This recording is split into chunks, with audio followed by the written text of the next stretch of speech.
তারপর ফ্যাক্ট কোশ্চেনটা বসাতে হবে। এখন ফ্যাক্ট কোশ্চেন বসাতে গিয়ে মূল সেন্টেন্সের যে অক্সিলারি ভার্বটা আছে ওটা ওদিকে নিতে হবে। তারপর সেন্টেন্সটা কি অ্যাফার্মেটিভ না নেগেটিভ এটা দেখতে হবে। যদি সেন্টেন্সটি অ্যাফার্মেটিভ হয়ে থাকে তাহলে ফ্যাক্ট কোশ্চেনটি হবে নেগেটিভ স্বাভাবিকভাবে, তাহলে ইজ নট হওয়ার কথা। সেখানে আরেকটি কথা আছে যে নেগেটিভ রূপটা সংক্ষিপ্ত আকারে হয়, তাহলে সরাসরি নট এভাবে লিখতে পারি না, লিখতে হবে অ্যান্ড ইজাম। তারপর ফ্যাক্ট কোশ্চেনের সাবজেক্টটা সর্বদা প্রোনাউন হবে। এখানে সাবজেক্টটা ছিল মূল স্টেটমেন্টে মামুন, তাহলে ফ্যাক্ট কোশ্চেনের সাবজেক্ট হিসেবে হয়ে যাবে মামুনের পরিবর্তে হি। তাহলে ফ্যাক্ট কোশ্চেনটা এইটুকু হলো আমার সেই ফ্যাক্ট কোশ্চেন।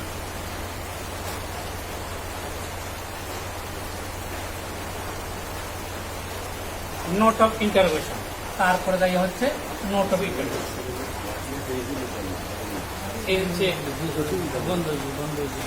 ইজেন্সি দ্বারা এটাকে ফ্যাক্ট কোশ্চেনে রূপান্তরিত করা হবে। Dear learners, I would like to say, if you will be attending my class, I hope you will be able to understand the primary rules about that question. আমি আবার সেন্টেন্সটি বলছি, Mamun is a good student. Mamun একজন ভালো ছাত্র, যাকে আমরা বলতে চাই যে এই যে শ্রোতার সমর্থন বা স্বীকৃতি, শ্রোতার সমর্থন বা স্বীকৃতি জিজ্ঞেস করলে মামুন একজন ভালো ছাত্র, কি বলো ঠিক না বা তাই না, তাই নয় কি, এইভাবে যে প্রশ্নটা করে সমর্থনটা নেওয়া হয়, এই সমর্থনের জন্যই এইভাবে বলা। Isn't it clear? দেন মনটা ঠিক রাখলাম, কমা বসলো, তারপরে যাইয়া ফ্যাক্ট কোশ্চেনটা বসানো হলো, তারপরে লাস্টে নোট অফ ইন্টারোগেশন সাইনটা বলো। এরপর যেটা ফ্যাক্ট কোশ্চেনের সাবজেক্ট, ফ্যাক্ট কোশ্চেনের সাবজেক্টটা মূল সেন্টেন্সের সাবজেক্টে প্রনাউন আকারে বসবে। যদি এখানে প্রনাউন থাকে তাহলে প্রনাউন আকারে বসবে। এরপরে হচ্ছে সেন্টেন্সটি অ্যাফার্মেটিভ হলে নেগেটিভ আকারে, আর যদি নেগেটিভ হয় তাহলে অ্যাফার্মেটিভ আকারে। যদি সেন্টেন্সটি এখন আমার নেগেটিভ থাকতো তাহলে কি হতো, Mamun is not a good student, এভাবে যদি থাকতো তাহলে কি করতে হতো, তাহলে একটা হতো অ্যাফার্মেটিভ, তাহলে অন্যটা ঠিক আছে, কমাও ঠিক আছে, এখানে শুধু আসতো ইজি, এইভাবে আসতো। ওকে, তারপর সাধারণত মূল সেন্টেন্সের অক্সিলারি ভার্ব দিয়ে ফ্যাক্ট কোশ্চেন শুরু করতে হয়। এখানে মূল সেন্টেন্সের অক্সিলারি ভার্ব দিয়ে শুরু করতে হয়, তাহলে মূল সেন্টেন্স অক্সিলারি ভার্ব ইজ ছিল উইথ দ্বারা শুরু করেছি। আর যদি কোনো ক্ষেত্রে এসব অক্সিলারি ভার্বগুলোকে সাধারণত থাকে 24টি, এদেরকে ফ্যাক্ট কোশ্চেন গঠন করার সময় এই অক্সিলারি ভার্বগুলোকে অপারেটর বলা হয়। যেমন কোনো একটা এই মাইক ব্যবহার করতে গেলে একজন মাইকের অপারেটর লাগে। আমাদের শিক্ষা প্রতিষ্ঠানে আমাদের একটা কম্পিউটার পরিচালনা করতেছি, তাহলে সেখানে একটা ল্যাব থাকে বা একজন পরিচালক থাকে, তাকে অপারেটর বলা হয়।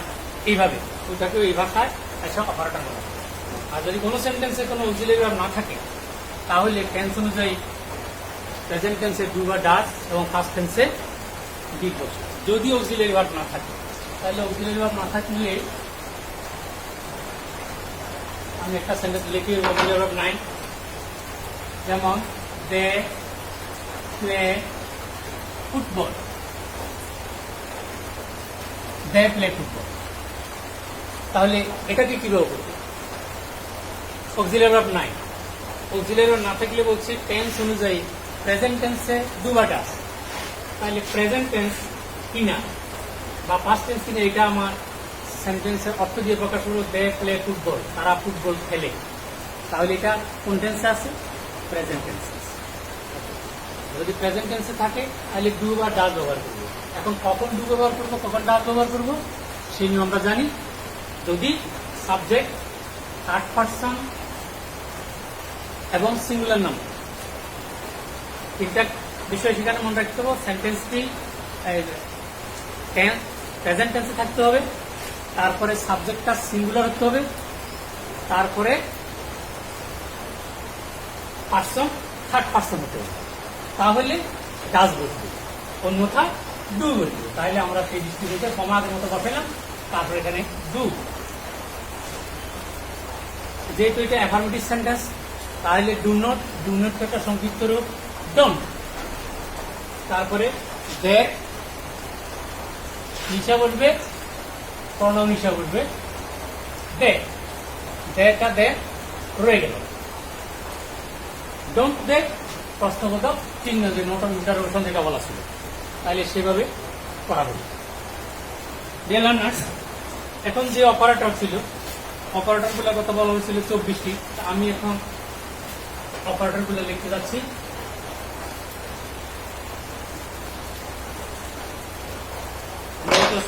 এগুলো ছিল কি আমাদের অক্সিলারি ভার্ব।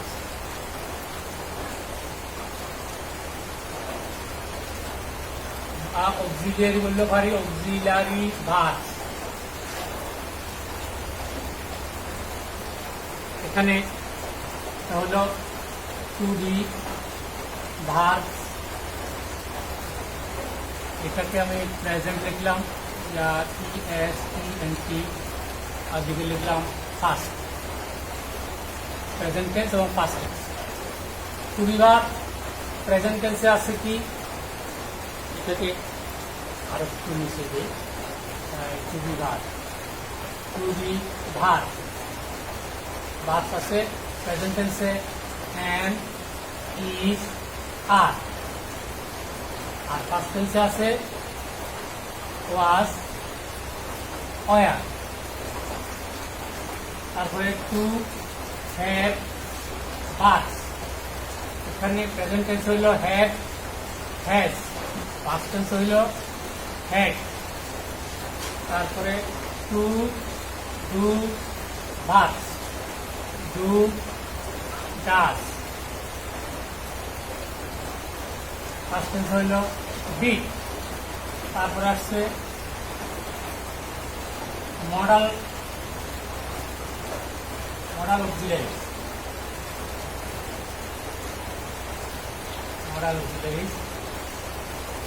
হ্যাভ, কবে যাইয়া শুড, উড, তবে would, and should, would, and could। তারপর আসতেছে মে, মাইট। তারপর আসতেছে মাস্ট, মাস্টের নাই, নিড, নাই, দেয়ার,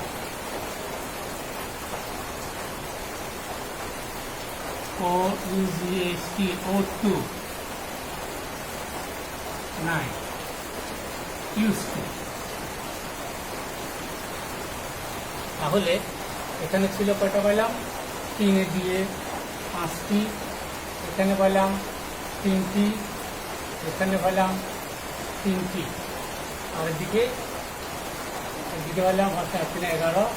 মডাল অক্সিলারি হলো 1 2 3 4 5 6 7 8 9 10 11 12 13, হলো ভাইয়া 13, দ্যাট মিনস 24, 8। লার্নার্স, তাহলে আমরা অপারেটরগুলো শিখলাম। এটা মূলত অক্সিলারি ভার্ব, বিভিন্নভাবে বলা আছে। এগুলা টু বি ভার্ব হিসাবে, টু হ্যাভ ভার্ব হিসাবে, টু ডু ভার্ব হিসাবে এবং মডাল অক্সিলারি হিসাবে। তো